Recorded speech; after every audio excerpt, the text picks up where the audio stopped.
नमस्कार, आप देख रहे हैं न्यूज इंडिया और आपके साथ मैं हूं मोनिका सिंह। तो आज है शनिवार और हर शनिवार रविवार लेकर आते हैं आपके लिए हेल्दी इंडिया, क्योंकि हमें है आपकी सेहत का ख्याल। और आज हम बात करने वाले हैं अल्जाइमर के बारे में। अल्जाइमर क्या होता है, किस तरह की बीमारी है, जोखिम इससे जुड़े हुए क्या हैं, सिम्टम्स क्या होते हैं, इस पर हम चर्चा करेंगे। हमारे से डॉक्टर्स का एक पैनल भी जुड़ा हुआ है। इस बीच अगर आपको भी भूलने की कोई समस्या है और शक है कि कहीं अल्जाइमर तो नहीं, या इसके बारे में कोई क्यूरोसिटी आप रखते हैं, कोई सवाल आपके जहन में है, कुछ पूछना चाहते हैं, तो भी आप पूछ सकते हैं इस मंच से। चूंकि हमारी फोन लाइंस खुल चुकी हैं, फोन लाइंस के जरिए अपने सवाल आप पूछ सकते हैं। हमारे डॉक्टर्स आपके सवालों का जवाब देने की कोशिश करेंगे। तो चलिए शुरुआत करते हैं, प्रोग्राम की डिस्कशन की शुरुआत करेंगे। लेकिन सबसे पहले हम आपको एक रिपोर्ट दिखाते हैं, देखिए।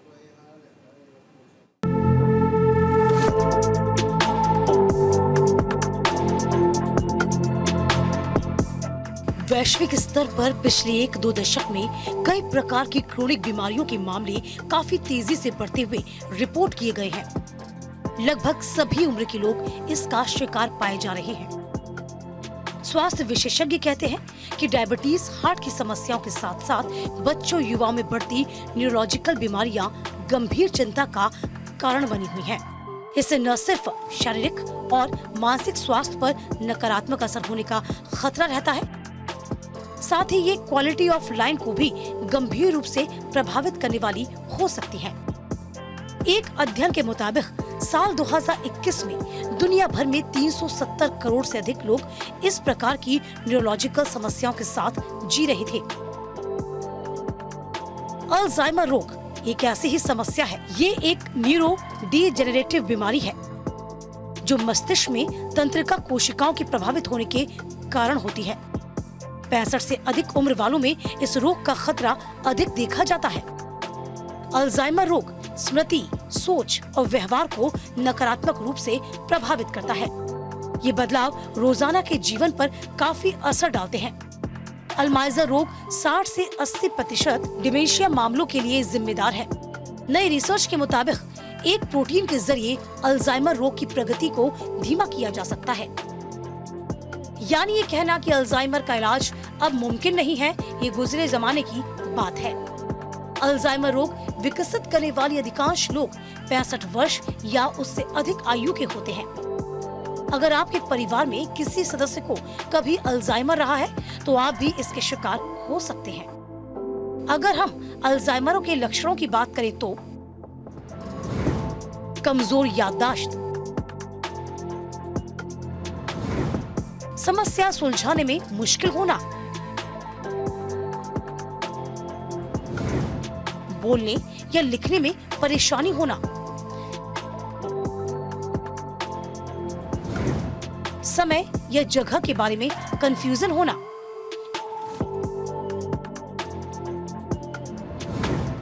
फैसला लेने में कठिनाई, खुद की हाइजीन मेंटेन करने में दिक्कत, मनोदशा और व्यक्तित्व में बदलाव, दोस्तों, परिवार और समाज से दूरी। ये बढ़ती उम्र की बीमारी है जो लाइफस्टाइल के खराब होने पर तेजी से बढ़ती है। इसमें व्यक्ति की याददाश्त, समझ और फैसले लेने की क्षमता धीरे धीरे कम होने लगती है। ऐसे में इसे लेकर जागरूक होने की बहुत जरूरत है। न्यूज इंडिया के लिए मोनिका सिंह। तो चलिए शुरुआत करते हैं प्रोग्राम की, और तमाम जो हमारे मेहमान हमारे साथ जुड़ चुके हैं उनका स्वागत भी कर लेते हैं। तो हमारे से डॉक्टर अपूर्व शर्मा जुड़े हैं, कंसल्टेंट हैं न्यूरोलॉजी डिपार्टमेंट के मणिपाल हॉस्पिटल से। आपका बहुत बहुत स्वागत है। डॉक्टर पीयूष ओझा हमारे साथ जुड़ चुके हैं, सीनियर कंसल्टेंट न्यूरोलॉजी डिपार्टमेंट के फोर्टिस मेमोरियल रिसर्च सेंटर से। डॉक्टर विपुल रस्तोगी हमारे साथ जुड़ चुके हैं, सीनियर कंसल्टेंट है, साइकेट्रिस्ट हैं। डॉक्टर सौम्य मित्तल हमारे साथ हैं न्यूरोलॉजी डिपार्टमेंट से, शारदा हॉस्पिटल की। आप सभी का बहुत बहुत स्वागत मैं करना चाहूँगी। और शुरुआत में कर लेती हूँ डॉक्टर अपूर्व से। डॉक्टर अपूर्व, किस तरह से आप डिफाइन करेंगे इस समस्या के बारे में हम चर्चा कर रहे हैं? सो अल्जाइमर्स डिमेंशिया का सबसे कॉमन फॉर्म या प्रकार है। अगर बहुत ही साफ शब्दों में अगर मैं इसे समझाऊं तो जैसे प्रधानमंत्री जी हमारा देश चलाते हैं और उस देश चलाने के लिए कई डिपार्टमेंट्स होते हैं, वैसे ही ब्रेन के कॉमन एक्टिविटीज़, हमारे day to day activities of living में कई एसेंशियल ब्रेन फंक्शंस की ज़रूरत होती है। इन्हें मुख्य तौर पे हम 6 पार्ट्स में डिवाइड करते हैं। सबसे शुरुआत में अगर को तो learning new things, learning in memory. Second आता है हमारा लैंग्वेज। थर्ड आता है हमारा कॉम्प्लेक्स अटेंशन। फोर्थ आता है हमारा एग्जीक्यूटिव फंक्शन। फिफ्थ आता है हमारा परसेप्चुअल मोटर। और सिक्स्थ होता है सोशल कॉग्निशन। अब मैं इसे थोड़ा सा आसान कर दूं आपके लिए। लैंग्वेज होता है जैसे अगर मुझे कोई चीज़ का नाम, फॉर एग्जांपल पेन है, तो मैं इसे पेन करके ही आइडेंटिफाई कर रहा हूँ, तो ये इसमें मेरे लैंग्वेज के सर्किट्स काम आते हैं, जो बड़ा आसान है समझना। सेकंड आता है cognitive function, learning and memory. So अगर मान लीजिए आपके पास पुराना नोकिया का फ़ोन था जिसमें बटन्स थे और आज आप एक स्मार्टफोन को अपग्रेड कर रहे हैं, सो उसमें आप सीखते हैं कि पहले बटन से लेके टच पैड कैसे यूज़ करें। सो इसमें आप थोड़ा सा मिस्टेक करेंगे, फिर भी समझेंगे और लर्न करेंगे। दूसरा है जैसे कि अगर आप घर पे कोई भी टीवी या नया कोई अप्लायंस लाते हैं तो उसके रिमोट को कैसे आप ऑपरेट करेंगे। बेसिकली अप्लायंस को सीखना है, उसकी लॉजिस्टिक और उसके मैकेनिज्म को समझना है। मेमोरी तो आज हमारा सबसे मुख्य टॉपिक मेमोरी का ही है। सो लर्निंग एंड मेमोरी हमारा डोमेन हो गया सेकंड। अब थर्ड डोमेन आता है हमारा कॉम्प्लेक्स अटेंशन। फॉर एग्जांपल अगर मेरे को किसी ने बोला है कि ये फ़ोन नंबर है, आप जाके दूसरे कमरे में जाके इसे डायल कर दीजिए या किसी रिश्तेदार को बता दीजिए। सो मैं ये फ़ोन नंबर जो मुझे रूम ए से प्राप्त हुआ है, इसको मैं अपने दिमाग में रखूँगा और रास्ते में भले मुझे किसी ने पुकारा हो या अगर कोई मुझे डिस्ट्रैक्ट भी करे, तो मैं उन डिस्ट्रैक्शन से बचते हुए इस इन्फॉर्मेशन को रूम 2 में या रूम बी में अपने डेस्टिनेशन में जाके जिसको भी नंबर मुझे देना है, डायल करना है, मैं उनको दूंगा। सो एबिलिटी टू सप्रेस डिस्ट्रैक्शंस, इसे हम कॉम्प्लेक्स अटेंशन का पार्ट मानते हैं। चौथा आ गया हमारा एग्जीक्यूटिव फंक्शन। तो इसको सबसे बढ़िया तरीके से समझाते हैं। जैसे अगर आपको घर पे चावल बनाने हैं, सो आप सबसे पहले एक पतीले में चावल लेंगे, फिर उसमें पानी डालेंगे, फिर उबालेंगे, मसाला वसाला जो भी आप समझे। तो ये स्टेप टू स्टेप फंक्शंस होते हैं, स्टेप 1 2 3 4। अच्छा, अब मसाले भी आपको लेने हैं, तो आपको पता है कि किचन की इस अलमारी में है वो मसाले रखे हैं। आप फ्रिज से तो मसाले नहीं लेंगे। So organisation and step to step जो हम इसे एग्जीक्यूट करते हैं, इसको हम कहते हैं एग्जीक्यूटिव फंक्शन। फिफ्थ आता है हमारा परसेप्चुअल मोटर। इसको अगर मैं साफ भाषा में समझाऊं तो अगर मान लीजिए आप अपने घर जाते हैं और बिजली आपका स्विच थोड़ा दूर है, दूर के दरवाजे या दीवार पे है, तो आप शुरुआत के 10-20 कदम या थोड़ी दूर आप चलते हैं और अब दीवार से ऐसे अपने आप को टच करके आप उस स्विच बोर्ड तक पहुंच जाते हैं। आपने देखा नहीं हालांकि, तो इससे आप परसीव करेंगे हाँ ये दीवार है। अब मेरे हाथ थोड़े रफ टेक्सचर वाले ऑब्जेक्ट्स पे आए तो ये मोस्ट लाइकली स्विच होगा और इसे अप डाउन कर देंगे। इसे कहते हैं परसेप्चुअल मोटर। लास्ट सबसे इंटरेस्टिंग, सोशल कॉग्निशन। तो इसे ऐसे समझिए कि अगर आप गाड़ी ड्राइव कर रहे हैं और भगवान ना करे आपकी गाड़ी आगे वाली गाड़ी से टच हो गई या टकरा गई, अब उस सामने वाली गाड़ी से एक बंदा बाहर निकल के आता है। अब आप उसके चेहरे के हाव भाव से पहचान लेंगे या तो ये गुस्सा है या तो ये सभ्य है। अगर वो मुस्कुरा के आपसे बात करता है, क्या कोई बात नहीं, तो आप समझेंगे चलो आज मेरी शामत नहीं है। बट अगर सामने वाला एकदम गुस्से में आके हड़बड़ी करके अपने बटन्स और स्लीव्स ऊपर कर रहा है तो आप समझ में आ रहा है कि गुस्सा है। तो ये सोशल कॉग्निशन कहते हैं। मतलब मैं सामने वाले के हाव भाव से उसका बिहेवियर डिसाइड करूँगा। प्रीडोमिनेंटली इसमें इमोशनल चार्ज्ड जो मैं विजन जो मैं देखता हूँ वो चीज़ें, उसको अपने माइंड से कैलकुलेट करके एक उसका बिहेवियर मैं प्रिडिक्ट करूँगा क्या होगा। तो ये 6 डोमेन्स हो गए। अब इन 6 डोमेन में से किसी भी एक डोमेन में कमी आना और इस वजह से आपके डे टू डे फंक्शंस को ख़राब करना, इसे हम कहते हैं डिमेंशिया। अच्छा, एक हल्की कंडीशन भी होती है माइल्ड कॉग्निटिव इम्पेयरमेंट, जिसमें इन 6 में से कोई भी एक फंक्शन का खराबी होती है, बट वो इतना सीवियर या सिग्निफिकेंट नहीं होता कि आपके डे टू डे फंक्शनिंग को अफेक्ट करे। तो इसे हम कहते हैं माइल्ड कॉग्निटिव इम्पेयरमेंट। लगभग हर साल 10% MCI या माइल्ड कॉग्निटिव इम्पेयरमेंट के केसेस डिमेंशिया में तब्दील या ट्रांसफॉर्म होते हैं। इसलिए हम माइल्ड कॉग्निटिव इम्पेयरमेंट को बिल्कुल भी इग्नोर नहीं करते। अब बात करते हैं डिमेंशिया पे। सो भारत में और दुनिया भर में डिमेंशिया का सबसे कॉमन कारण होता है अल्जाइमर्स डिमेंशिया। ये बेसिकली एक टाइप का मिस फोल्डेड प्रोटीन का एक बीमारी होती है, जिसमें सेल्स में एक प्रोटीन दूसरे प्रोटीन को टच करता है तो उसे भी मिस फोल्ड कर देता है। सेल्स कोशिकाओं के अंदर भी कुछ गांठें बनती हैं प्रोटीन्स की, सेल्स के बाहर भी बनती हैं। सो इस वजह से आपका ब्रेन यूजुअली अपना ऑप्टिमम फंक्शन नहीं कर पाता और इन 6 डोमेन में से कोई भी एक डोमेन अफेक्ट होता है। इस चीज़ को हम अगर संक्षेप में समझें तो इसे डिमेंशिया कहते हैं। जी जी। डॉक्टर ओझा, किस तरह से हम देखें अल्जाइमर की समस्या जो है, क्या मेजरली माने कि जो 60-65 साल से ज़्यादा की उम्र के लोगों को उन्हीं को टारगेट करती है, या फिर इससे कम उम्र के लोग भी इसके शिकार हो सकते हैं? देखिए, जो डिमेंशिया या जो कॉमन जो टाइप जिसे अल्जाइमर्स कहते हैं, ये अधिकतर बढ़ती उम्र के साथ होने वाली बीमारियों में है। बहुत जो यंग लोग होते हैं, जो उनके अंदर भूलने की समस्या होती है, उसको बहुत बार अल्जाइमर्स या डिमेंशिया से कंफ्यूज किया जाता है, बट वो डिमेंशिया नहीं होता। अगर आप किसी चीज़ में फोकस नहीं कर रहे हैं, अगर आप उस चीज़ को ढंग से सुने बिना किसी चीज़ को रिस्पॉन्ड कर रहे हैं, तो वो कोई भी भूल सकता है, उसे डिमेंशिया नहीं कहा जाता। बट बढ़ती उम्र के साथ अगर दिमाग की कोशिकाओं में, जैसे कि डॉक्टर अपूर्व ने बताया, अमाइलॉइड प्लाक नाम की जब चीज़ डिपॉजिट होती चली जाती है, प्रोटीन डिपॉजिट चला जाता है, तो वो सिग्नल ट्रांसमिशन में इंटरप्शन करता है। इसी से धीरे धीरे डिमेंशिया का फॉर्म और जैसे अल्जाइमर्स का फॉर्म आता है। शुरुआत में ये कभी कभी लोगों को लगता है कि हम कुछ चीज़ भूल गए हैं, जिसे हम लैक ऑफ अटेंशन के नाम से भी एल्डरली पीपल कहते हैं।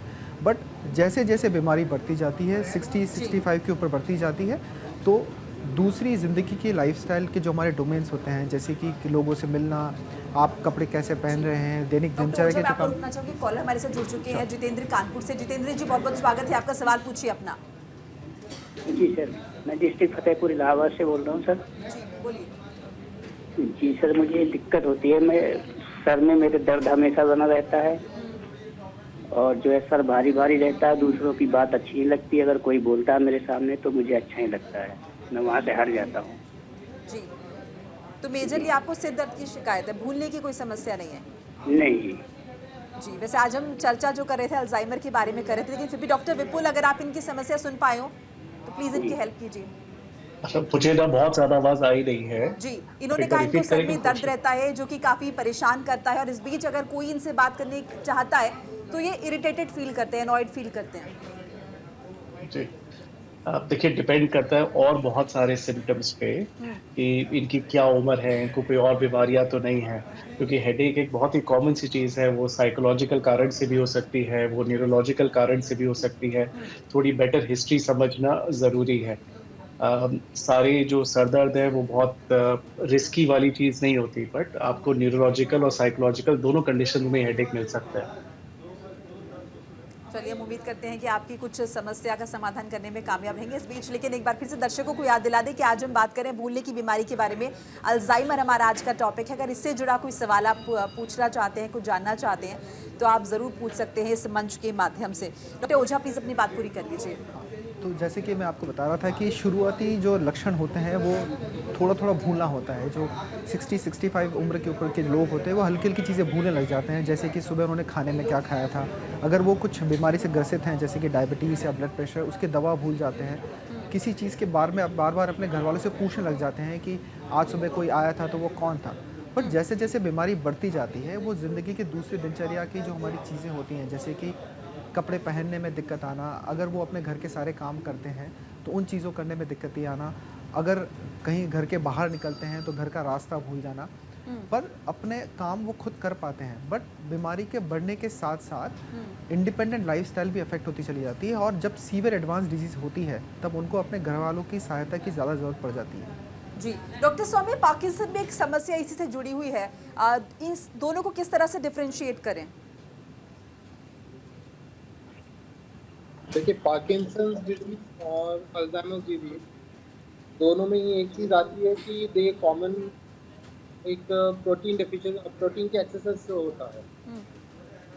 अल्जाइमर्स डिजीज में भी अमाइलॉइड प्रोटीन डेवलप होती है और पार्किंसंस में भी प्रोटीन डेवलप होती है, जो हमारे न्यूरॉन्स को, जो आपस में उनका कनेक्शन है, उसको अफेक्ट करती है।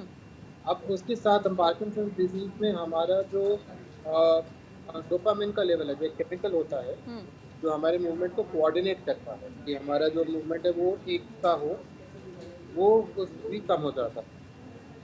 अब दोनों ही बीमारियां एक उम्र में ही आती हैं, दोनों ही 60+ एक एज ग्रुप में आती हैं, तो अक्सर दोनों ही चीज़ें हमें एक साथ मिलती हैं। जो न्यूरॉनल डैमेज है वो अक्सर एक साथ मिलता है, तो उसकी वजह से अक्सर ये दोनों चीज़ें साथ में हमें देखने को मिलती हैं। जी, हमारे साथ एक कॉलर भी जुड़ चुकी है, सीमा जी है। सीमा जी, स्वागत है आपका, सवाल पूछिए अपना, क्या जानना चाहती हैं आप? प्रोटीन की उनके माइंड में कमी है और न्यूरॉन्स की कुछ प्रॉब्लम है, बैठ जाती है, कभी कभी लेटी ही रहती है, ज़्यादातर बेड रिडन है। प्रॉब्लम ये है कि टॉयलेट में उनको ले जाने में दिक्कत होती है, तो ज़्यादातर वो डायपरी का यूज़ करते हैं हम लोग उनके लिए। जी, आप अपनी मदर के बारे में बात कर रही बढ़ हैं गया है जी। आप डॉक्टर कुछ सजेस्ट करें कि अब जी, हम डॉक्टर 3 बोल- साल हो रहे हैं हमको इस बात को। जी, आप अपनी मदर के विषय में बात कर रही हैं? जी, मेरी मदर है 73 से मतलब प्लस ही है, 74 के लगभग उनकी एज है। वॉशरूम जाने में दिक्कत होती है और भी बहुत सारी चीज़ों जी, का जी, जिक्र उन्होंने- बिल्कुल। जी, सारा काम हम लोग को करना पड़ता है। डिपेंडेंसी है उनकी इन लोगों के ऊपर ज़्यादा। क्या जी, memory बिल्कुल loss है? डिपेंड है बच्चों पर ही। चलना चाहे तो चल सकती हैं, ऐसा नहीं है, लेकिन ज़्यादातर बहुत अच्छी बात कर लेती हैं लेकिन फिर भूल जाती हैं, फिर लगता है पता नहीं कब अच्छी होंगी। तो जितना मैं समझ पा रहा हूँ, in the background of general dependency इनको मेमोरी लॉस भी है।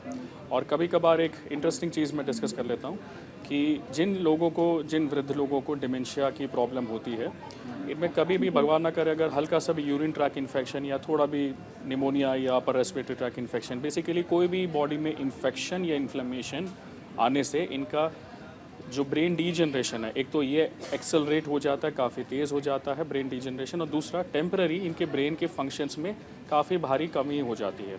फॉर एग्जांपल जी, अगर बिल्कुल पेशेंट होता है, उनको इन्फेक्शन बहुत होता है डॉक्टर साहब, उनको राइट, ज़्यादातर ऐसा होता है। सो डिमेंशिया के पेशेंट्स में अगर कोई भी किसी भी प्रकार का इन्फेक्शन हो या मान लो इन्फेक्शन ना भी हो और रात की नींद खराब है, नींद में जी, डिस्टर्बेंस है, ज़्यादातर उनको उल्टी हो जाती है पानी की, ज़्यादातर ये होता है, और एसिडिटी रहती है, और पॉटी भी कभी कई दिन नहीं होता है। राइट। सो ऐसे सिचुएशन में ब्रेन फंक्शन अचानक से डिटोरेट करता है, बट विद करेक्ट ट्रीटमेंट, मान लो यूरिन ट्रैक इन्फेक्शन है और उसके एंटीबायोटिक टाइमली मिल गई, निमोनिया ट्रीट हो गया, या अगर स्लीप डिस्टर्बेंस को हम एड्रेस करें, अगर इन टेम्पररी बाधाओं को अगर हम कंट्रोल कर लें तो इनका ब्रेन फंक्शन फिर से इम्प्रूव होता है। हालांकि जो गिरावट होती है वो हम इनके लिए आप सजेस्ट करें डॉक्टर, एम्स के डॉक्टर, या फिर आप बताएं हमें कहाँ हम इनको दिखाएं। आई डोंट थिंक एम्स तक जाने की ज़रूरत है, ये बहुत ही कॉमन सिचुएशन है। एम्स तो बहुत ही प्रसिद्ध और रिसर्च ओरिएंटेड इंस्टीट्यूट है। आप मेरे हिसाब से आप इनको कोई भी नज़दीक में कोई physician, MD medicine, general medicine, internal medicine या फिजिशियन से पहले संपर्क में आएँ, और वही आपको पेशेंट एग्जामिन करके देख के कुछ शायद टेस्ट ऑर्डर करके आपको बेस्ट सॉल्यूशन प्रोवाइड करेंगे। Don't worry. चलिए, उम्मीद करते हैं कि आपको कुछ मदद मिली होगी। और इस बीच हमारे साथ एक और कॉलर जुड़े, अमित है हमारे साथ कानपुर से। अमित जी, स्वागत है आपका, सवाल अपना पूछ सकते हैं आप। जी, मेरी उम्र 42 साल है जी, और मुझे अभी ये प्रॉब्लम आ रहा है कि कभी कभी नाम याद रखना और किसी चीज पुराने इंसिडेंट का, मतलब मुझे लग रहा है कि वो थोड़ा मतलब याद करने की जो मेरी क्षमता है वो थोड़ा रिड्यूस हो रही है, जो पहले काफी शार्प थी। तो वो क्या लाइफस्टाइल चेंजेस हैं या कुछ मेडिसिन है जो हमें रेगुलर लेना चाहिए जिससे ये बेटर होगा? जी, डॉक्टर ओझा। नमस्कार जी, देखिए इसमें जो आपने जो बात बताई उसमें सबसे इम्पॉर्टेंट चीज़ है आपकी एज। अगर मैंने सही सुना है तो आपकी एज 40 ईयर्स ओल्ड, राइट?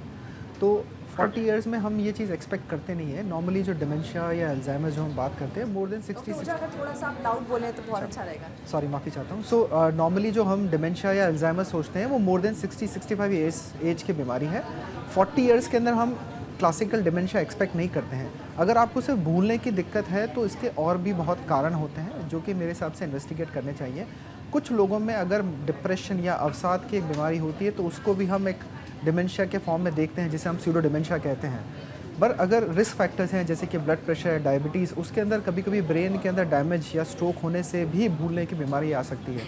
मेरा सजेशन आपसे ये होगा, बिना किसी जांच के दवाई लेने के बजाय आप अपने नज़दीकी जो भी डॉक्टर या न्यूरोलॉजिस्ट अवेलेबल हो, एक बार आप उनसे मिलें ताकि आपका एक बार डिटेल में हिस्ट्री और एग्जामिनेशन हो सके, और उसके उपयुक्त जो भी ज़रूरी जांच के बाद ही कोई दवाई चालू करनी चाहिए आपको। या इशू ये क्रिटिकल नहीं है, प्रॉब्लम है कि कैसे इसको इम्प्रूव किया जा सकता है। I am sorry. किस तरह से इम्प्रूव कर सकते हैं अपनी याददाश्त को? कैसे इम्प्रूव किया जा सकता है? मैं ये नहीं बोलूँ कि मेरे लिए बहुत ये प्रॉब्लमेटिक है, बट हाँ जी। मुझे लग रहा है कि डिटोरिएशन आया है कुछ, जैसे अगर मैं अपने आप को पिछले 5 साल से कंपैरिजन करूँ तो। देखिए, जो मैंने आपको अभी कुछ देर पहले बात कही थी, उसके अलावा अगर हम जनरली बात करें तो यंग लोगों जो हमारे पास आते हैं, ये बहुत ही कॉमन प्रॉब्लम के साथ आते हैं। उसके अंदर जो सबसे प्रमुख कारण होता है मल्टीटास्किंग। अगर आप एक साथ बहुत सारी चीज़ें करने की कोशिश करते हैं तो उसमें आप कभी कभी एक जगह ध्यान अपना फोकस नहीं कर पाते हैं। दूसरा, जो डिप्रेशन यानी कि कभी कभी हमारे लोगों के अंदर अवसाद रहता है, वो भी हमारी मेमोरी को इम्पैक्ट करता है। कुछ चीज़ें, मेरा सजेशन आपको है, जो बिना दवाइयों के भी आप कर सकते हैं। मेडिटेशन, योग या प्राणायाम, कुछ ऐसी चीज़ें हैं जो कि आपकी मेमोरी इंप्रूव करने में हेल्प कर सकता है। और कुछ जैसे कि ब्रेन गेम्स होते हैं, जैसे कि सुडोकू है, पजल गेम्स है, ये भी आपकी मेमोरी हेल्प करने में आपको बहुत हेल्प कर सकते हैं। चलिए, उम्मीद करते हैं कि आपको आपके सवाल का जवाब मिल गया होगा, क्योंकि बहुत कॉमन क्वेश्चन है कि हमें कुछ याद नहीं रहता और किस तरह से इसे इम्प्रूव किया जाए, अपने फोकस को किस तरह से बढ़ाया जाए, और यही सवाल इनका भी था जिस पर आपने बड़ी खूबसूरती से जवाब दिया। डॉक्टर सौम्य मित्तल का मैं रुख करना चाहूँगी। डॉक्टर सौम्य, अभी हम भूलने की बीमारी के बारे में चर्चा कर रहे थे, और भूलने की बीमारी एक्चुअली बहुत कॉमन है, तो क्या हम ये माने कि स्ट्रेस इसके पीछे एक बड़ी वजह है, जिस वजह से शायद अगर हम अल्जाइमर नहीं, कम एज का अगर हम जिक्र कर रहे हैं तो उस पर असर पड़ता है? देखिए, अल्जाइमर कॉमनली एल्डरलीज में पहले बात करी 60-65 के बाद ज़्यादा मिलता है।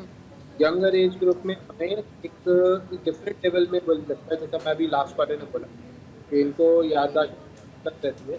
तो ये चीज़ अक्सर स्ट्रेस में, मल्टीटास्किंग में इससे बन सकती है। जब हम फोकस ही नहीं कर पा रहे किसी चीज़ पे, तो जब हम उसको याद नहीं रख पाएंगे। दूसरी चीज़ आती है कि जो हमारा स्ट्रेस है, ये कई ब्रेन फंक्शन का इफेक्ट करता है। तो वो चीज़ देख के भी हमें ये प्रॉब्लम आने वाली है कि हमें ये याद ही नहीं रहती।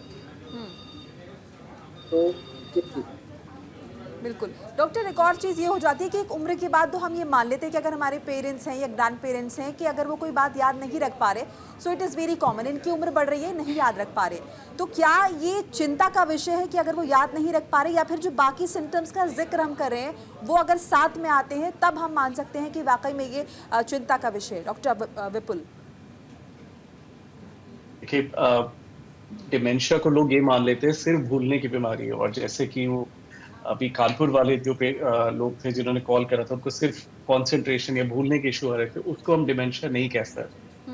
डिमेंशिया में हम जनरली बात करते हैं कि 3 तरह के मेजर सिम्टम प्रोफाइल होते हैं। एक तो मेमोरी लॉस, और वो भी शॉर्ट टर्म मेमोरी लॉस से स्टार्ट होता है। पुरानी वाली चीजें याद रहती है, लेकिन न्यू लर्निंग में हमें इशू आते हैं।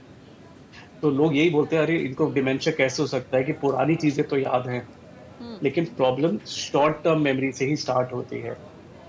दूसरा जो डोमेन है वो है एक्टिविटीज ऑफ डेली लिविंग। जो चीजें आप पहले अपने लिए आसानी से कर सकते हैं, वो अब आप नहीं कर पाते हो। वो चाहे कपड़े पहनना है, बाहर अकेले जाना है, पैसा मैनेज करना है, नहाना खुद से है, इस तरह से। और तीसरा डोमेन आता है सोशल बिहेवियर्स, जो आपका नेचर, इनहेरेंट नेचर है, जो आप लोगों से मिलते जुलते हो, इंटरेक्शन करते हो, उसमें चाहे आप गुस्सा जल्दी करते हो या अग्रेसिव हो जाते हो, तो ये तीनों मिलके हमें डिमेंशिया की तरफ लेके जाते हैं। ये बात भी ठीक है कि ये एक न्यूरो डीजेनरेटिव डिसऑर्डर है, यानी समय के साथ बढ़ता है, क्योंकि आप एजिंग को रोक नहीं सकते। तो सिर्फ मेमोरी लॉस को हम डिमेंशिया नहीं कह सकते, साथ में जो इसके अलाइंड सिम्टम्स हैं, तब जाके हम डिमेंशिया की डायग्नोसिस बना सकते हैं। जी डॉक्टर अपूर्व, आपको क्या लगता है, ये एक लाइफस्टाइल इशू की कैटेगरी में हम इसे डाल सकते हैं, अल्जाइमर को? सो अल्जाइमर्स डिजीज़ के कई रिस्क फैक्टर्स हैं। अगर मैं उन्हें बहुत सिंप्लीफाई करूं तो एक हम बोलेंगे मॉडिफाइबल, एक हम बोलेंगे नॉन मॉडिफाइबल। सो जैसे उम्र हो गई, उम्र का बढ़ना, ये नॉन मॉडिफाइबल रिस्क फैक्टर है। ठीक है, कुछ जीन्स स्पेसिफिकली एपोल E4, ये एप्सिलॉन E4 वाला जो फिनोटाइप सब टाइप होता है, इसमें अल्जाइमर्स डिमेंशिया का रिस्क 4 से 6 गुना बढ़ जाता है। अगर वो 2 जीन्स है, तो अगर एक माताजी से एक पिताजी से अगर जीन दोनों कॉपी एपो E4 की मिले तो रिस्क काफ़ी बढ़ जाता है। सिंगल एलील होने पे भी रिस्क बढ़ता है। तो और जिनमें एपो ईपोल लाइपोप्रोटीन E4 नहीं है, हम ऐसा नहीं कह सकते कि इनमें ये बीमारी नहीं आएगी, बट हाँ, अभी जो नॉन जेनेटिक जो कंट्रीब्यूटर्स है उसमें E4 non modifiable risk factor है। अब हम बात करते हैं modifiable risk factors. So blood pressure, obesity यानी मोटापा, high blood sugar, lack of physical activity, और डाइट में फ्रूट्स और वेजिटेबल्स की कमी, और भी जैसे कुछ फैक्टर्स और हम मिसलेनियस में मानते हैं, जैसे कि प्रीवियस हेड इंजरी, पहले कभी सर पे चोट लगी हो, या पहले कोई ब्रेन का इन्फेक्शन या कोई भी ट्रॉमा टिश्यू डैमेज हुआ हो, जी। तो इसमें भी इससे भी आगे जाके अल्जाइमर्स का बिल्कुल रिस्क बढ़ जाता है। और इससे बहुत सारे फैक्टर जिन पर हम डिस्कशन करेंगे। हमारे साथ एक कॉलर भी जुड़ चुके हैं गोपाल, उनका भी हम रुक करेंगे, लेकिन एक छोटा सा ब्रेक यहाँ पर लेना होगा। फौरन हाजिर हो रहे हैं, आप कहीं मत जाइएगा, देखते रहिए हेल्दी इंडिया। ब्रेक के बाद स्वागत है आप सभी का, आप देख रहे हैं हेल्दी इंडिया और आज हम बात कर रहे हैं अल्जाइमर के बारे में। हमारे साथ एक कॉलर भी जुड़े हुए हैं, गोपाल हैं हमारे साथ। गोपाल जी स्वागत है आपका, सवाल अपना पूछ सकते हैं आप। मैडम मेरे को जीबीएस का पेशेंट हूँ मैं, मेरा जीबीएस हुआ था जी। तो जीबीएस के बाद मैडम मैं बिल्कुल ठीक हो गया, मगर अब कुछ मेरे को 5-6 साल हो गए जिससे मैं थोड़ी थोड़ी बातें बोल रहा हूँ। थोड़ा सा ना मेरे हाथों में कंपन सी लगती है, थकावट लगती है, थोड़ा सा चलता हूँ तो मेरे को लगता है जैसे मैं थक गया हूँ, थका हो गया, और बार बार दिल करता है भागूं, मगर भागने में हिम्मत नहीं होती, ताकत नहीं है मेरे में। जी डॉक्टर ओझा, आप सुन पाए इनकी समस्या? देखिए, जो आपने जीबीएस की बीमारी के बारे में बताया, नॉर्मली डिमेंशिया या अल्जाइमर्स का इससे कोई डायरेक्ट कनेक्शन नहीं होता। मैं आपकी एज जान सकता हूँ? मेरी एज है 66। हाँ, तो देखिए ना, ये कहना सही नहीं होगा कि आपको जो जीबीएस की बीमारी हुई थी उससे इसका कोई रिलेशन है। जीबीएस की वजह से कभी कभी हमारी नसों में कमज़ोरी आती है और लंबे समय तक कुछ लोगों के अंदर नसों की कमज़ोरी परसिस्ट कर जाती है, रह जाती है, जिससे कि उनको चलने फिरने में दिक्कत आ सकती है और कभी कभी सांस लेने में भी दिक्कत आ सकती है। जहाँ तक आपकी भूलने की बात करें तो आपकी एज 66 है, 65 को क्रॉस कर रही है, तो आप अर्ली डिमेंशिया की कैटेगरी में आ सकते हैं।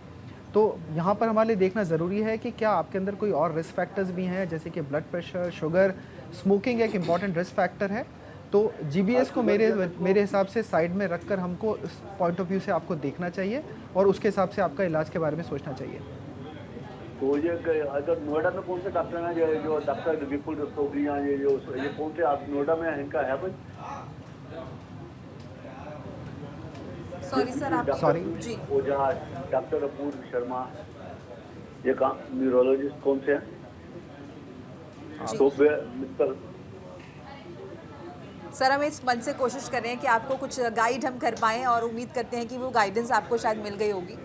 और डॉक्टर का नाम सजेस्ट करना तो आई थिंक ये सही नहीं रहेगा। सिर्फ हम आपको ये सजेस्ट कर सकते हैं कि आप आगे क्या करें या फिर ये क्या मुमकिन है। बहुत बहुत शुक्रिया हमें कॉल करने के लिए। डॉक्टर पूर्व, इससे पहले हम डिस्कशन जैसे कि आप कर रहे थे कि क्या क्या रिस्क फैक्टर्स हो सकते हैं, तो वो बात थोड़ी अधूरी रह गई थी, कंप्लीट कर लेते हैं।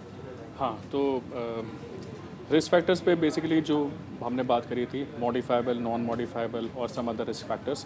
सो एक कॉमन जो कॉर्पोरेट वर्ल्ड प्लस आज डे टू डे फंक्शनिंग में जो कंट्रीब्यूटर्स मेरा मानना है वो है स्ट्रेस। हाई स्ट्रेस से हिप्पोकैम्पस नाम का स्ट्रक्चर का श्रिंकेज एट्रोफी होता है। लंबा अगर स्ट्रेस रहा तो ये तो प्रूवन है थ्रू एक्सपेरिमेंट्स, थ्रू साइंस। तो हाई स्ट्रेस और लॉन्ग टर्म स्ट्रेस ये आपके ब्रेन के उन सर्किट्स को डायरेक्टली डीजनरेट करता है जो मेमोरी, स्पेशल नेविगेशन यानी रास्ते पहचानने में हेल्प करते हैं, पर्सनालिटी और बिहेवियर में भी हेल्प करते हैं। अल्कोहल एक अपने आप में एक टॉक्सिन है जो ब्रेन को श्रिंक करता है, ब्रेन के सर्किट्स का फंक्शन ख़राब करता है। स्मोकिंग, टबैको, ये भी कई ऐसे कंट्रीब्यूटर्स हैं। सो ये तो कुल मिला के हमारे रिस्क फैक्टर्स हैं। बिल्कुल। और जैसे कि इससे पहले भी हम जिक्र कर रहे थे डॉक्टर ओझा कि कहीं ना कहीं जिन लोगों को डायबिटीज़ है या फिर हार्ट के इश्यूज़ हैं वो लोग ज़्यादा रिस्क पर रहते हैं। हाँ जी। सो देखिए, डिमेंशिया जैसे कि हमने बात किया, डिमेंशिया एक जनरल टर्म है, अल्जाइमर उसकी एक वैरायटी है। एक अलग तरह का डिमेंशिया या भूलने की बीमारी होती है जिसको हम कहते हैं वैस्कुलर डिमेंशिया। वैस्कुलर डिमेंशिया यानी कि जब दिमाग के अंदर क्रॉनिक कंडीशंस जैसे कि लंबी बीमारियां होती हैं, डायबिटीज़ या ब्लड प्रेशर, दिमाग के अंदर छोटे डैमेज जो कि बहुत सालों से धीरे धीरे बढ़ते चले जाते हैं, वो लोग भी याददाश्त कमज़ोर होने की शिकायत करते हैं। वैस्कुलर डिमेंशिया एक इम्पॉर्टेंट रिस्क फैक्टर है। जैसे कि आज की जनरेशन के अंदर, जैसे डॉक्टर अपूर्व ने बताया कि स्ट्रेस बढ़ता जा रहा है, अनकंट्रोल्ड ईटिंग हैबिट्स है जिससे कि हमारा डायबिटीज़ और ब्लड प्रेशर, स्मोकिंग एक इम्पॉर्टेंट रिस्क फैक्टर है। तो एक वैस्कुलर डिमेंशिया एक अलग एक अपने अंदर एक एंटिटी है जो कि डिमेंशिया का एक इम्पॉर्टेंट रिस्क फैक्टर है। डॉक्टर विपुल, यानी हम ये माने कि अगर हम बचना चाहते हैं अल्जाइमर जैसी समस्या से, तो कहीं ना कहीं जो दूसरे लाइफस्टाइल इश्यूज़ हैं उन पर पार पाना होगा, उनसे पार पाना होगा, चाहे हम डायबिटीज़ का जिक्र कर लें या फिर हम ब्लड प्रेशर का जिक्र कर लें। जी बिल्कुल, जो हमने अभी बात करी वो ये है कि ये सब लाइफस्टाइल डिजीजेज जो हैं, तो डायबिटीज़, ब्लड प्रेशर, मोटापा, कोलेस्ट्रॉल आपका बढ़ा हुआ है। एक हम लोग बात करते हैं सेंट्रल ओबेसिटी की, यानी जिनके एब्डोमिनल वेस्ट साइज बड़ा होता है उनके चांसेस ज़्यादा होते हैं। और ये जो सब चीज़ों पे काम करना है वो जल्दी करना होता है। क्या होता है कि लोग 60 के बाद 65 के बाद एक्सरसाइज करना चालू करते हैं, बट ये सारी शुरुआत आपके 20, 25, 30 के साथ होनी चाहिए। बचपन से आपको करते रहना चाहिए ताकि आप इस सिचुएशन में पहुंचे ही नहीं। स्ट्रेस मैनेजमेंट बहुत ज़रूरी है। तो अगर हम ये सब करते रहेंगे तो आगे डिमेंशिया के चांसेस आपके कम हो जाते हैं। जी डॉक्टर सौम्या, आपको क्या लगता है ऐसी कौन सी चीज़ें हैं जो अल्जाइमर के साथ जुड़ी हुई हैं जिनके बारे में लोगों को पता होना चाहिए, अवेयरनेस होनी चाहिए? अल्जाइमर देखिए एक ऐसी चीज़ है जहाँ से हमें ये भी पता है कि जो हमारा पेशेंट है वो उसकी प्रोग्रेस करने वाली है, और जब हमारी डिजीज प्रोग्रेस करेगी तो हमारे सिम्टम्स बढ़ेंगे, और उसके साथ हमारे पेशेंट अपने रिलायबिलिटी, सेल्फ रिलायबिलिटी अपने आप से अपना काम करने की कोशिश करेंगे। तो काफ़ी कुछ जो काम होता है उनका वो हमारे फैमिली, हमारे फ्रेंड्स, हमारे केयर टेकर्स को लेना पड़ेगा। तो जहाँ पे ये प्रॉब्लम आती है कि हमारी फैमिली और केयर टेकर सॉल्व होते हैं, तो उनको अपना खुद का ध्यान रखना बहुत ज़रूरी है, क्योंकि एक पेशेंट को, एक पर्सन को पूरी तरह हैंडल करना बहुत मुश्किल काम है, और उसमें बहुत ज़रूरी है कि जो पेशेंट है, तो केयर टेकर है, वो अपना भी उसमें ध्यान रखे। तो उसमें वो अपनी हेल्थ बहुत उसमें कभी शर्म नहीं होनी चाहिए कि अगर आपको खुद लग रहा है कि मैं तो आपको एक हेल्प लेनी चाहिए। दूसरी चीज़, इन पेशेंट का ध्यान रखना चाहिए। कभी कभी ये अपना तब तक जाते हैं, बहुत बार होता है कि पेशेंट कहीं घूमने गया, वापस घर नहीं आ पाया, तो वो आपको पेशेंट को ढूंढने जाना पड़ता है कि कहाँ पे। तो इसमें अब जो लेटेस्ट टेक्नोलॉजीज आती हैं तो उसमें करते हैं कि हेल्प की हम पेशेंट को जाके ढूंढ हेल्प कर सकते हैं कि आप उसको पेशेंट को ट्रैक कर सकते हैं।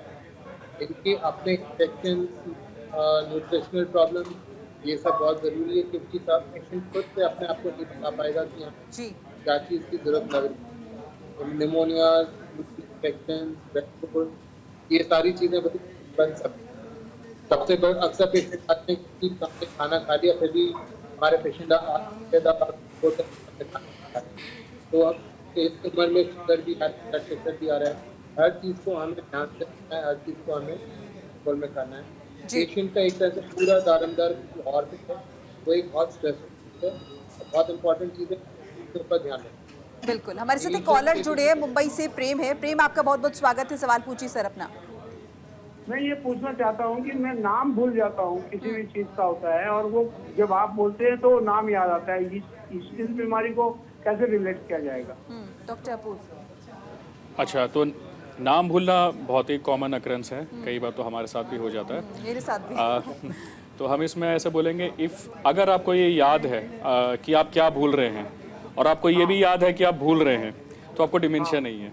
ठीक है, सो आपको चिंतित होने की जरूरत नहीं है। बट हाँ, नाम भूलना तो है कि मैं भूल रहा हूँ, कुछ भूल रहा हूँ, लेकिन वो नाम याद आता है, लेकिन आप बोल देते हैं तो फिर याद आ जाता है। अच्छा, अगर एक स्पेसिफिक डिले के साथ आप याद कर पा रहे हैं, या कोई आपको अगर कुछ इसमें आपको क्यूइंग मिल जाए और इस पे आपको नाम याद आ जाएगा, तो भी हम आपको डिमेंशिया नहीं मानेंगे।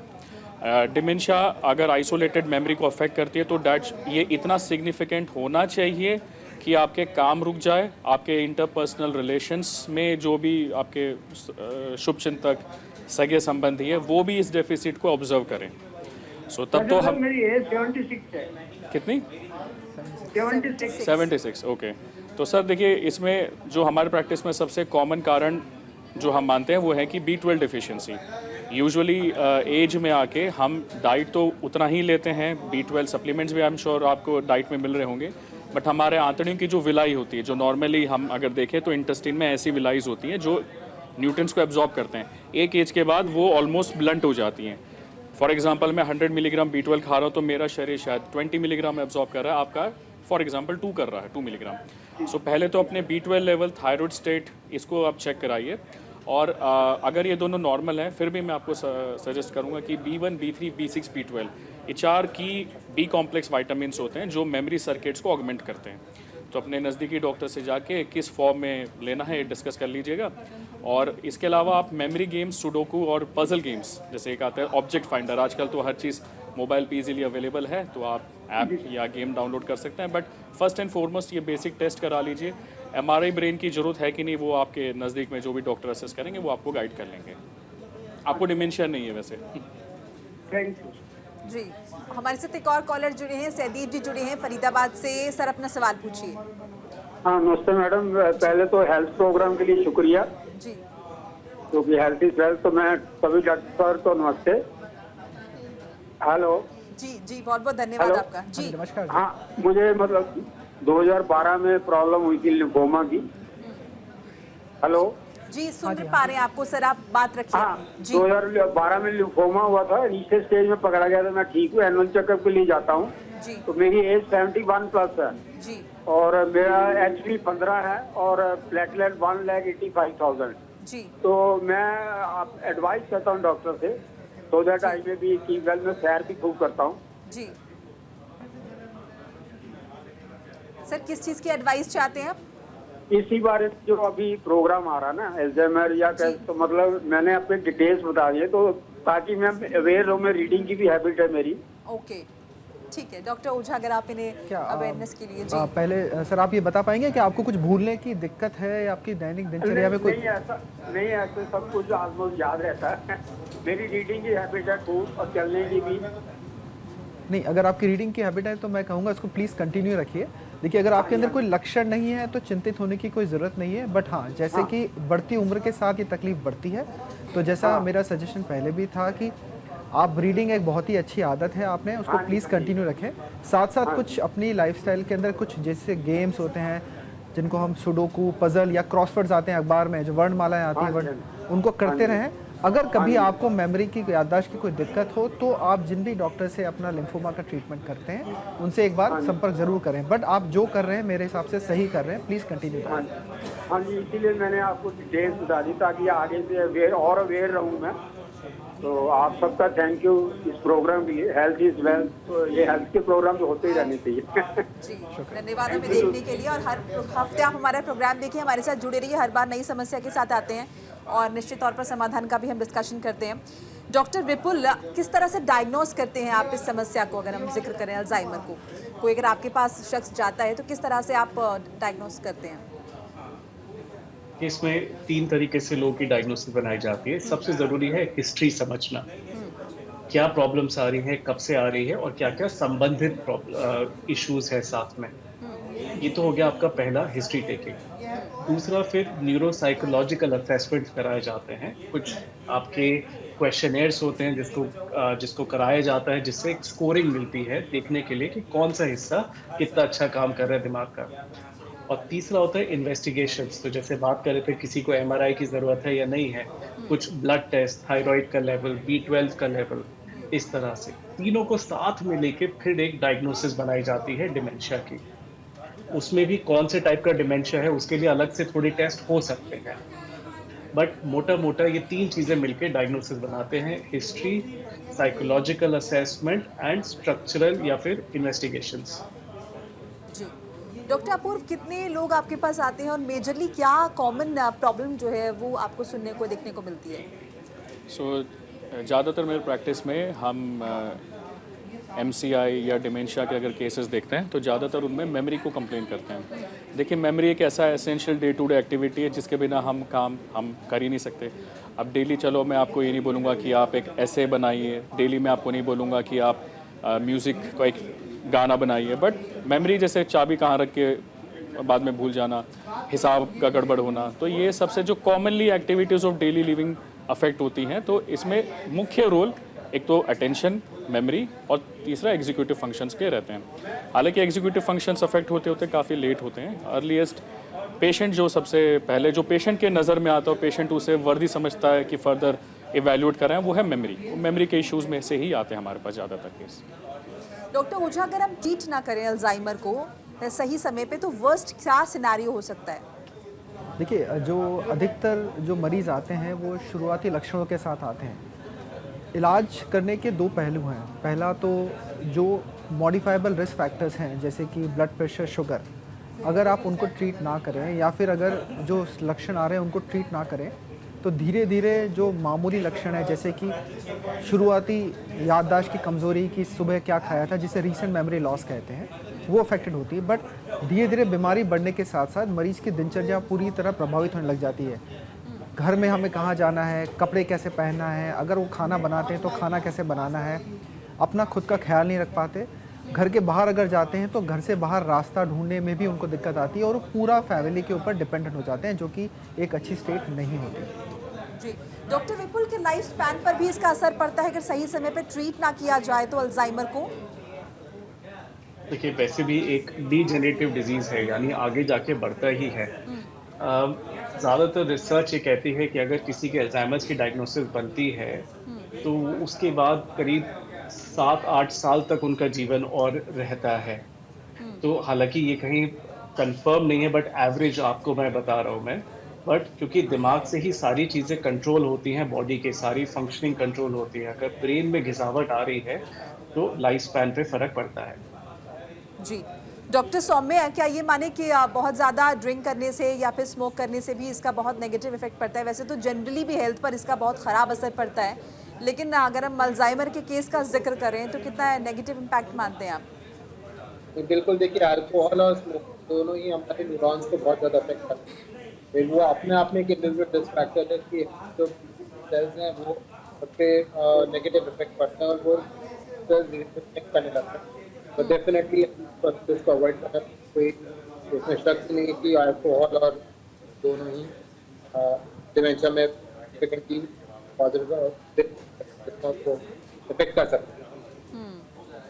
डॉक्टर अपूर्व, पहले कहा जाता था कि अल्जाइमर का इलाज नहीं है, लेकिन मुझे लगता है शायद अब तो ऐसा नहीं है, अब तो अल्जाइमर का इलाज है।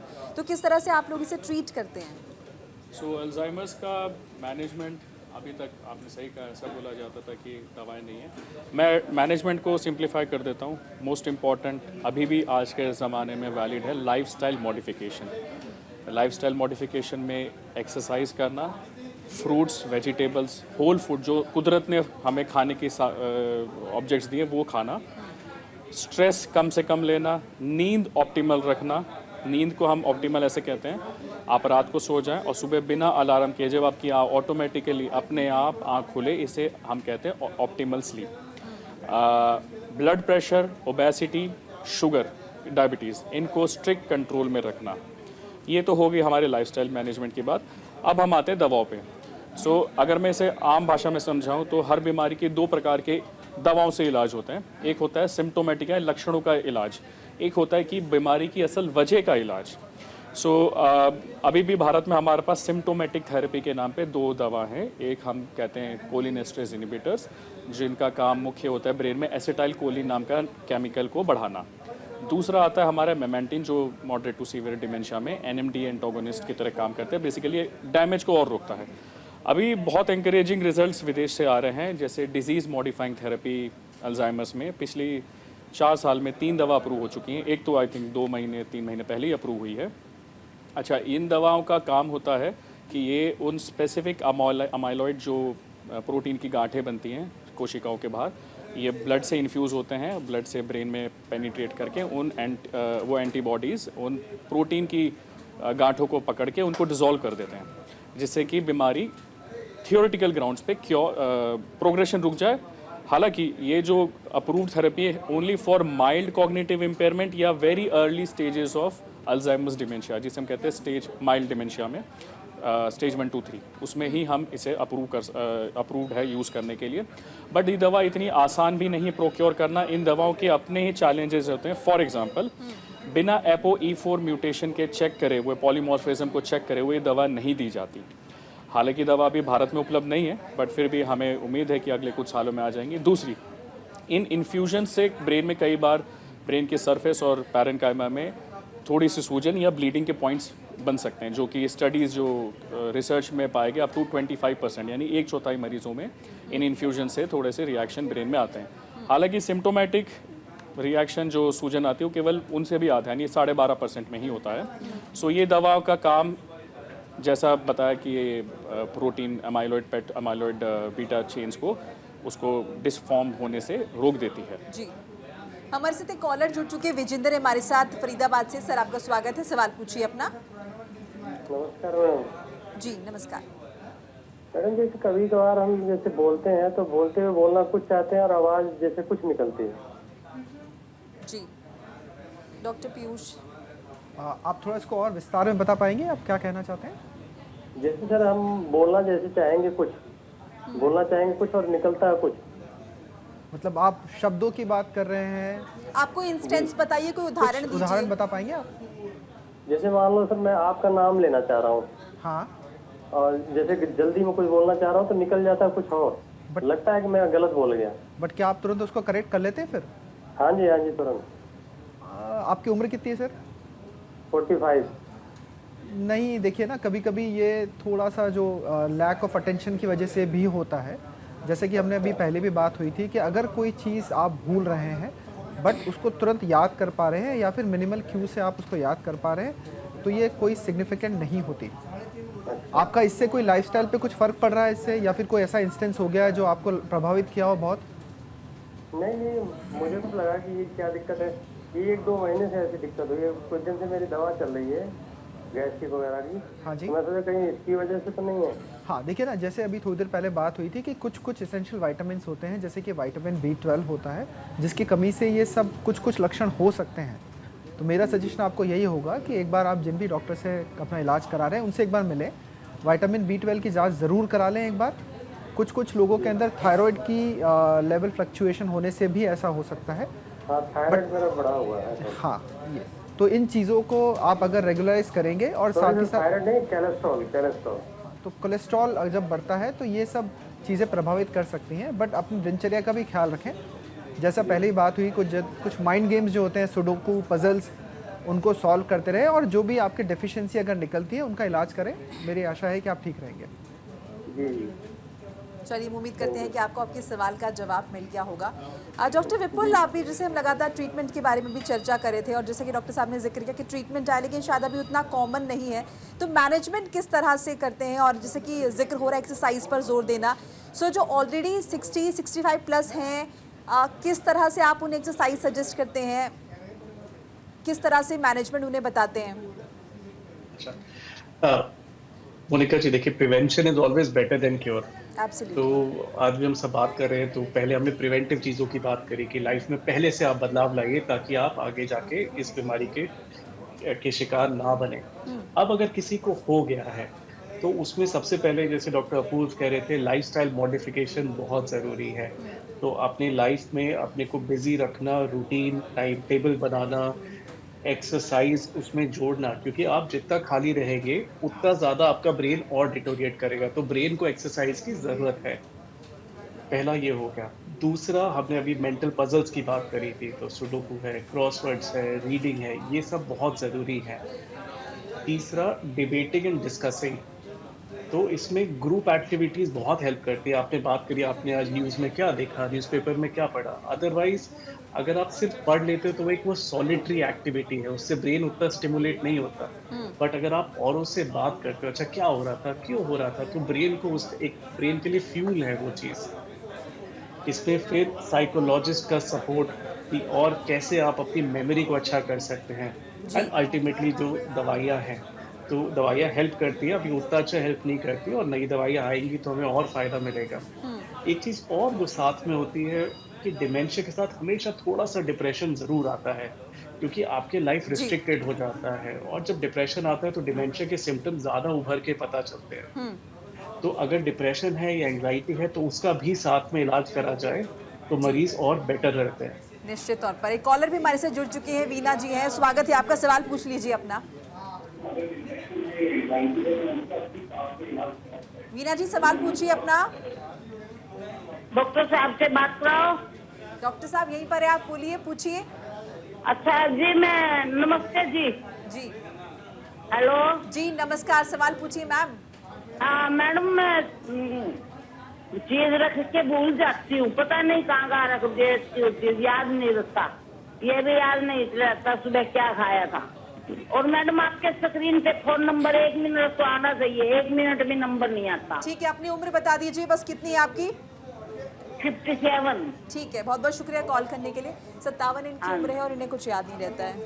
हाँ, तो ये एज हालांकि थोड़ा कम ही ब्रैकेट में बोलेंगे, बट फिर भी अगर उनको याद नहीं रहता, मैं आपको ये रिकमेंड करूँगा अपना थायराइड लेवल, B12 लेवल और एक स्ट्रक्चरल ब्रेन इमेजिंग, या तो CT स्कैन या तो ब्रेन MRI, ये 3 जांचों की आपको ज़रूरत तो पड़ेगी ही पड़ेगी। और अपने नज़दीक में कोई भी फिजिशियन से या न्यूरोलॉजिस्ट से ज़रूर मिलिए। चलिए, उम्मीद करते हैं कि आप सभी को अपने सवालों का जवाब मिल गया होगा। हमारे सभी मेहमानों का भी बहुत बहुत शुक्रिया हमारे साथ जुड़ने के लिए, अपनी कीमती राय हमारे दर्शकों के साथ साझा करने के लिए इस मंच के जरिए। हम उम्मीद करते हैं कि आप सभी स्वस्थ रहें। और आज के शो में, आज के हेल्दी इंडिया में फिलहाल इतना ही। फिर मुलाकात होगी अगले हफ्ते एक नई समस्या के साथ, निश्चित तौर पर समाधान भी लाएंगे। तब तक के लिए हमें दीजिए इजाजत। आप देखते रहिए न्यूज़ इंडिया। नमस्कार।